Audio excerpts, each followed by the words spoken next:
দর্শক, আসসালামু আলাইকুম। আশা করছি সবাই ভালো আছেন। বরাবরের মতো আজকে যে ভাই এবং বোন আমার পাশে বসা আছে, বরিশাল গৌরনদী না? হ্যাঁ। বরিশাল থেকে আসা, সেই সুদূর বরিশাল থেকে আসা। আসলে খুব আনন্দের বিষয় যে দীর্ঘ সময় পর, দীর্ঘ ৯ বৎসর পর সন্তানের বাবা-মা হতে চলেছেন। দীর্ঘ সময় যাবৎ চিকিৎসা করেছেন। হতাশা, হতাশা ছিল। চেষ্টা করেছিলেন বেবি কনসিভ এর জন্য। আমাদের কাছে যখন ২ জন আসেন, তখন প্রাথমিকভাবে আমি ওনাদের ২ জনকে কিছু পরীক্ষা-নিরীক্ষা করাই। ১ম অবস্থায় ওনার হাসব্যান্ডের যে প্রবলেমটা পাই সেটা ছিল শুক্রাণুর সমস্যা। শুক্রাণুর সংখ্যা এবং গতি এবং আ গতিবিধির সমস্যা এবং প্রতিবন্ধী শুক্রাণু। শুক্রাণু যেটা অলিগো-অ্যাসথেনোটেরাটোজোস্পার্মিয়া সমস্যা ছিল, তারপর থেকে ওষুধ খায়।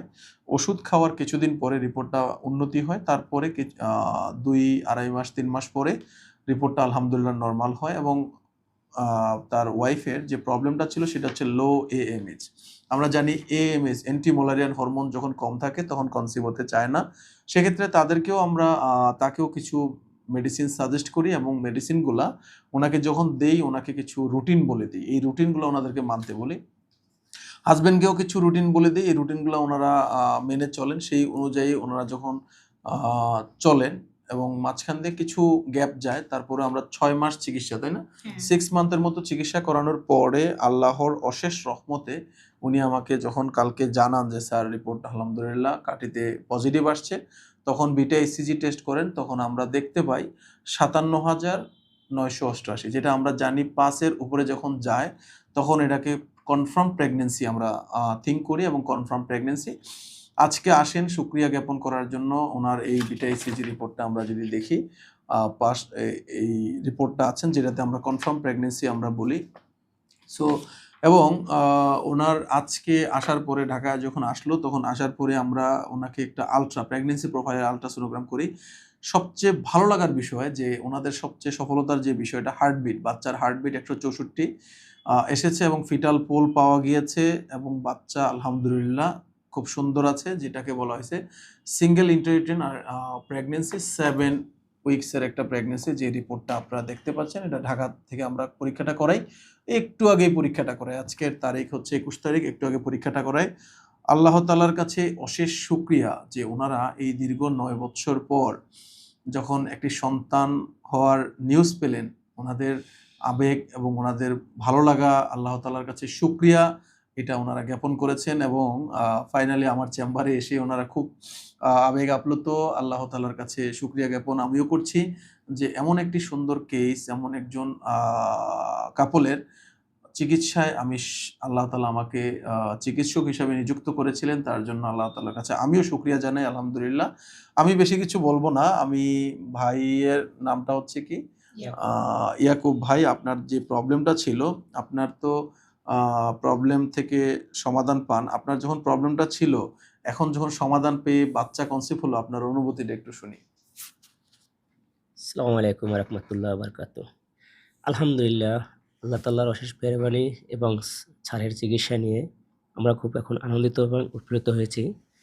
তাই আপনাদের দর্শকের অনুসরণে আমি বলব ভাই, আপনাদের যাদের কোনো সমস্যা আছে, হতাশ না হয়ে স্যারের কাছে আসবেন এবং হতাশ হওয়া যাবে না, হতাশ তাই না? হওয়া যাবে না হ্যাঁ। যেকোনো জিনিস। কি, কি আল্লাহ রুটিন মেনেছিলেন ভাই আপনি, ইয়াকুব আমরা ভাই? স্যারে যেটা বলছে অনেক রুটিন আমাকে বলছে যে এইভাবে খাবার খেতে হবে, অনেক খাবার পরিধান করতে হবে, অনেক মেনে চলতে হবে।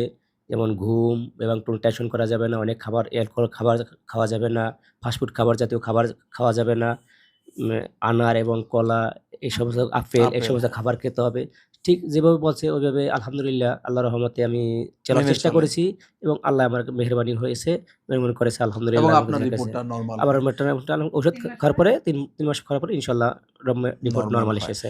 আপনার যাদের মধ্যে এই ধরনের এই সমস্যা ধরনের থাকে, যাদের শুক্রাণুর সমস্যা থাকে, এদের তারা অনেক যাদের টেনশন হ্যাঁ, করে। তাদের যাদের ক্ষেত্রে শুক্রাণুর হ্যাঁ, সমস্যা থাকে এটি কোনো সমস্যা না। ইনশাআল্লাহ কোনো টেনশন করবেন না। হুম, কারণ আল্লাহ তাআলা মাসের বিপদ দেয় এবং আল্লাহ তাআলাই রহম করার মালিক হুম। এবং করার মালিক। আপনারা অতি যারা এদের সমস্যায় ভুগছেন ইনশাআল্লাহ এই মেহেদী স্যারের সাথে দেখা করবেন।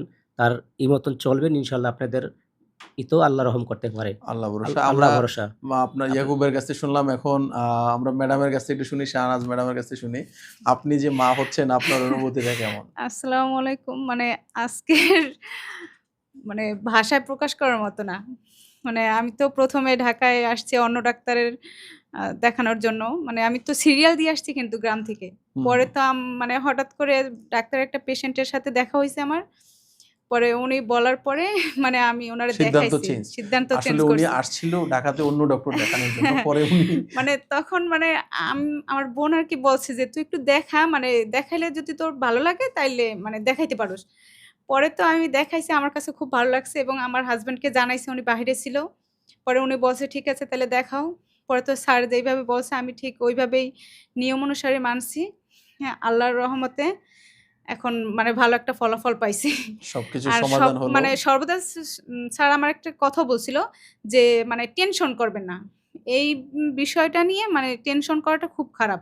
মানে সবসময় ফ্রি থাকতে বলছেন মেন্টালি। হ্যাঁ, এটা যাক একদম মেনে চলেছিলেন। আলহামদুলিল্লাহ এবং মানে স্যারেরা যে কিভাবে ধন্যবাদ দেব এটা না, আল্লাহ মানে তাআলার বলতে কাছে পারতেছি শুকরিয়া। না। আল্লাহর কাছে শুকরিয়া উনাদের হ্যাঁ, সবাই টেনশন পরবর্তীতে মানে কেউ টেনশন করবেন না। যাদের সমস্যা থাকে ইনশাআল্লাহ ডাক্তার দেখাবেন, চেষ্টা করবেন। আর যদি মানে ওরকম সুযোগ সুবিধা হয় স্যারের সাথে দেখা করবেন, চেকআপ করাবেন। ইনশাআল্লাহ আল্লাহ চাইলে সবকিছুই সব সম্ভব। সম্ভব। অসংখ্য হ্যাঁ, ধন্যবাদ আপনাদেরকে আপনাদের অনুভূতি প্রকাশ করার জন্য এবং উনারা যে সাজেশন গুলো দিল যে টেনশন করা যাবে না, খাবার-দাবারের রুটিন গুলো মেনে চলতে হবে। আসলে আমরা অনেক সময় জানি যে AMH যখন কমে যায় তখন আমরা মনে করি যে AMH আর বাড়বে না, এখানেই বুঝি সমাপ্তি করতে হবে, এখানেই বুঝি আমার স্বপ্নের শেষ। আসলে স্বপ্নের শেষ না। এখান থেকেই স্বপ্নটাকে আরেকটু সুন্দর করে রুটিন মাফিক চলে লাইফস্টাইলকে মেইনটেইন করে চলতে হবে এবং হাসব্যান্ডের যে প্রবলেমটা ছিল শুক্রাণুর গতিবিধির সমস্যা ছিল এবং তার যে অলিগোস্টেনোটেরোজোস্পার্মিয়া ছিল, এই প্রবলেমগুলা ওনারা যখন নিয়ে আসেন এবং ওনাকে যখন চিকিৎসাটা করাই, তখন আমরা এই রিপোর্টটা আমরা পাই। ওনার যেটা গতিবিধির সমস্যা, এই সমস্যা থেকে পরবর্তীতে আলহামদুলিল্লাহ নরমাল সিমেন অ্যানালাইসিস যেটা একেবারেই শুক্রাণুর নরমাল হয়, এই জায়গায় ছিল এবং ওনার রিপোর্টটা AMS-টা নরমালি আমরা জানি একটা স্যাটিসফ্যাক্টরি ফার্টিলিটির জন্য 2.20 AMS হওয়া দরকার। তখন উনার AMS-টা একটু কম ছিল, 1.92 ছিল। এজন্য তো আপনি এজন্য আমরা মেডিসিন কিছু দিছিলেন। মেডিসিন সাজেস্ট হ্যাঁ, করেছিলাম এবং আল্লাহ তাআলা ওনাদেরকে মাফ করেছেন। ভালো থাকবেন সবাই এবং ওনার অনাগত সন্তানের জন্য দোয়া করবেন। ওনাদের জন্য দোয়া করবেন। কনগ্রাচুলেশন আপনাদেরকে। হ্যাঁ, সবাই দোয়া করবেন। তো আল্লাহ পাক যেন যেন সুস্থ বাবুটা সবল একটা সন্তান। সুস্থ স্বাভাবিকভাবে হ্যাঁ, দুনিয়াতে আসেন। আল্লাহ তাআলা যেন পরবর্তী জার্নিটা খুব সুন্দর এবং সফলতম করে দেন। আমি এটা ওনাদের জন্য দোয়া চাই এবং আমি নিজেও দোয়া করছি এবং আপনাদের জন্য সকলের জন্য দোয়া থাকবে। ভালো থাকবেন। আসসালামু আলাইকুম।